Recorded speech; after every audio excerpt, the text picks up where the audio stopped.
போக்குவரத்து துறையில் வேலை வாங்கி தருவதாக மோசடி செய்ததாக தொடரப்பட்ட வழக்கில் அமைச்சர் செந்தில் பாலாஜி ஆஜராகியிருக்கிறார். நீதிமன்றத்தில் அமைச்சர் செந்தில் பாலாஜி ஆஜராகியிருக்கிறார். அவருக்கு அமலாக்கத்துறை வழக்கில் ஜாமீன் வழங்கப்பட்டாலும் கூட அவர் மீதான விசாரணை தொடர்ச்சியாக நடைபெறும் என்று அறிவிக்கப்பட்டு விசாரணை என்பது தொடர்ச்சியாக நடைபெற்று வருகிறது. அதன் அடிப்படையில் ஊழல் வழக்கு மற்றும் அந்த பண மோசடி விவகாரம் என 2 வழக்குகள் நடைபெற்று வருகின்றன. அதிமுக ஆட்சி காலத்தில் போக்குவரத்து துறை அமைச்சராக இருந்த செந்தில் பாலாஜி மோசடி செய்ததாக தொடரப்பட்ட வழக்கு விசாரணைக்காக நீதிமன்றத்தில் ஆஜர்படுத்தப்பட்டிருக்கிறார். எம்பி எம்எல்ஏக்களுக்கான சிறப்பு நீதிமன்றத்தில் விசாரணைக்கு ஆஜராகியிருக்கிறார் அமைச்சர் செந்தில் பாலாஜி. இது ஊழல் வழக்காக பதியப்பட்டு இந்த விசாரணை என்பது சிறப்பு நீதிமன்றம் எம்பி எம்எல்ஏக்களை விசாரிக்கக்கூடிய சிறப்பு நீதிமன்றத்தில் விசாரிக்கப்பட்டு வருகின்றது. அந்த விசாரணைக்காக அமைச்சர் செந்தில் பாலாஜி நேரில் ஆஜராகி இருக்கின்றார். ஏற்கனவே இந்த சட்டவிரோத பணப்பரிமாற்ற வழக்கில் அமலாக்கத்துறை தொடர்ந்த வழக்கு பொறுத்தவரையில் சென்னை மாவட்ட முதன்மை அமர்வு நீதிமன்றத்தில் நடைபெற்று வருகின்றது.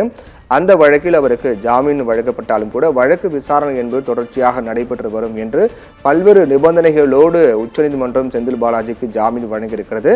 தற்போது அவர் ஜாமீன் வெளிவந்தாலும் கூட சென்னை மாவட்ட முதன்மை அமர்வு நீதிமன்றத்தில் சட்டவிரோத பணப்பரிமாற்ற வழக்கு விசாரணை நடைபெற்று வருகிறது. அந்த விசாரணைக்காக நேற்று தினத்தில் கூடுதல் ஆவணங்கள் கேட்கப்பட்டது. அதற்கு அமலாக்கத்துறை தரப்பில் பதிலளிக்கும் போது வழக்கை வேண்டுமென்று இழுத்தடிப்பதற்காக கூடுதல் ஆவணங்கள் கேட்கப்பட்டதாக தெரிவிக்கப்பட்டது. நீதிபதி கார்த்திகேயன் முன்பாக இந்த வழக்கு நேற்று தினத்தில் விசாரணைக்கு வந்தது.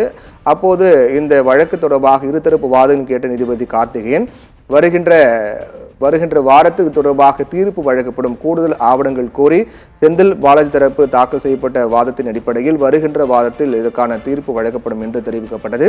இது ஒருபுறம் சட்டவிரோத பணப்பரிமாற்ற வழக்கு நடைபெற்று வந்தாலும் கூட மறுபுறம் ஊழல் வழக்கு தொடர்பாக அமலாக்கத்துறை வழக்கு போன்று மற்றொரு வழக்காக இந்த போக்குவரத்து துறையில் வேலை வாங்கி தருவதாக மோசடி செய்ததாக தொடரப்பட்ட வழக்கில் எம்பி எம்எல்ஏக்களை விசாரிக்கக்கூடிய சிறப்பு நீதிமன்றத்தில் மற்றொரு வழக்கானது விசாரணை நடைபெற்று வருகின்றது. விசாரணைக்காக அமைச்சர் செந்தில் பாலாஜி நீதிமன்றத்தில் நேரில் ஆஜராகி இருக்கிறார்.